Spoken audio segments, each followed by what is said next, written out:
Haleluya. Mama mchungaji, heshimu mafuta aliyoachilia Mungu juu yako, kwa sababu Mungu alikuona unafaa. Mungu alikuona unaweza. Ndio maana akakuamini. Akaona ya kwamba kwenye hiyo nafasi utatosha. Lakini sivyo ulivyoanza kwenye hiyo nafasi. Na neno la Mungu linakukumbusha siku ya leo. Kumbuka ni wapi ulipoanguka, urudi utubu. Ni nini watu wa Mungu? Mama wachungaji wengi wa nyakati za leo wamesahau majukumu yao ya uangalizi wa kanisa. Wamesahau ya kwamba wao ni vioo. Wamesahau wanatazamwa na wengi. Wanategemewa na wengi.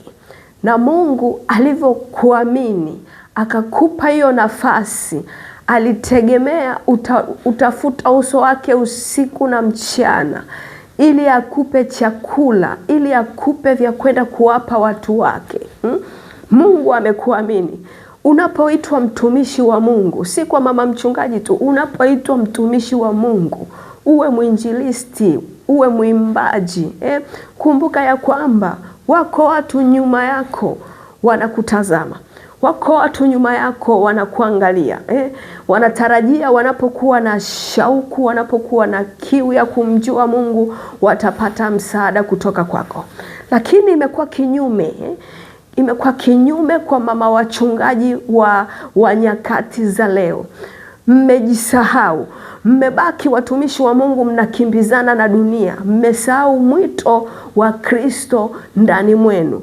Mmeusahau. Wamama wachungaji leo wengi wanakimbizana na mavazi.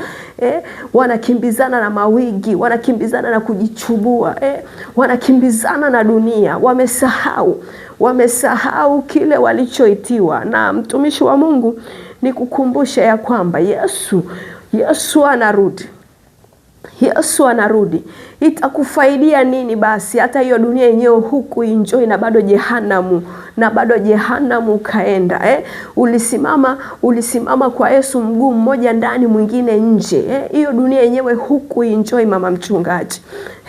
Ningependa nikuambia ya kwamba embu simama.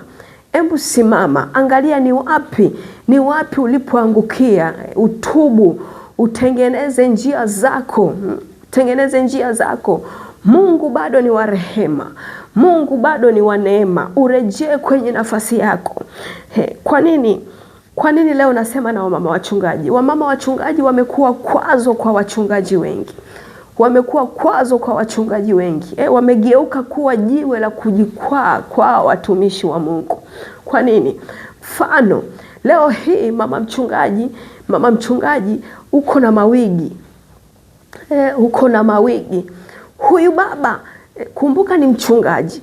Alafu kumbuka ni mume kwako. Huyu baba anapata wapi ujasiri wa kulifundisha kanisa kweli ya Mungu? Anapata wapi ujasiri? Huyu baba anapata wapi ujasiri wa kuwakemea wanawake wanaojichubua, kuwakemea wanawake wanaopaka rangi, kuwakemea wanawake wanaovaa mavazi ya aibu? Anapata wapi ujasiri? Wewe umekuwa chanzo cha huyu mtumishi wa Mungu kukosa ujasiri wa kukemea dhambi kwenye nyumba ya Mungu, kwa sababu unakuta kiongozi wa usengenyaji, kiongozi wa masengenyo kwenye nyumba ya Mungu ni mama mchungaji. Kiongozi namba moja wa usengenyaji, anayesambaza habari za watu, anayesambaza mambo ya watu ni mama mchungaji. Huyu baba ujasiri anapata wapi? Ujasiri anapata wapi? Pasipo neema ya Mungu, pasipo kumuishia Mungu mchungaji, hutoweza kusimama kwenye kweli ya Mungu. Huyu mama atakufanya utaenda jehanamu. Napenda nikushauri pia mchungaji, jaribu kusimama kwenye nafasi yako. Hata kama mama amekengeuka, ameiacha kweli, ameiacha njia, jaribu kusimama kwenye nafasi yako. Nyakati tunazoishi ni nyakati za hatari.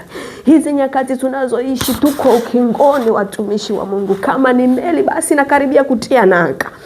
Inakaribia kutia nanga. Badilikeni mama wachungaji. Badilikeni. wengi wanavyopeleka shida zao kwa wachungaji, wanavyopeleka matatizo yao kwa wachungaji, wakati mwingine mchungaji ni mwanadamu, atashindwa kuamua vilivyo sawa. Anaweza akaona wa kumshirikisha hapa ni nani? Ngoja nimshirikishe mtumishi wa Mungu, mama mchungaji, mke wangu. Lakini vinavyofika kwako inakuwa tena ni mlango wa hayo matatizo ya watu kwenda kanisani, kwenda kwa washirika, kwenda kwa washirika. Kesho kutwa unaanza kusikia habari zako tayari zimezagaa, lakini mlango ulikuwa ni nani? Mlango ulikuwa ni mama mchungaji. Watumishi wa Mungu, hembu badilikeni. Hizi ni nyakati za mwisho. Hizi ni nyakati za hatari. Biblia inasema ya kwamba katika kile kitabu cha Mathayo 24, tusome 41. Biblia inasema wanawake wawili watakuwa wakisaga, mmoja atwaliwa, mmoja aachwa. Ndizo nyakati ambazo tunazoishi, mama mchungaji. Katika mabinti wengi Mungu alikuamini. Katika mabinti wengi Mungu alikuchagua, akaona unafaa kuwa ubavu wa huyo baba. Usije ukaona wewe uko kwenye nafasi ya mke tu. Usije ukaona Mungu alikuweka hapo kuwa mke tu. Nataka nikwambie, ukiona umekuwa mama mtumishi, nafasi yako kwa huyo baba ni kubwa kuliko ya mke. Ni kubwa. Nafasi yako ni kubwa kuliko nafasi ya mke. Ukiona Mungu amekuamini akakuweka mwanamke, ukiona Mungu amekuamini akakuweka chini ya mpako wa mafuta wa Mungu, nataka nikwambie wewe ni zaidi ya mke kwa huyo baba. Hembu mjifunze, watumishi wa Mungu.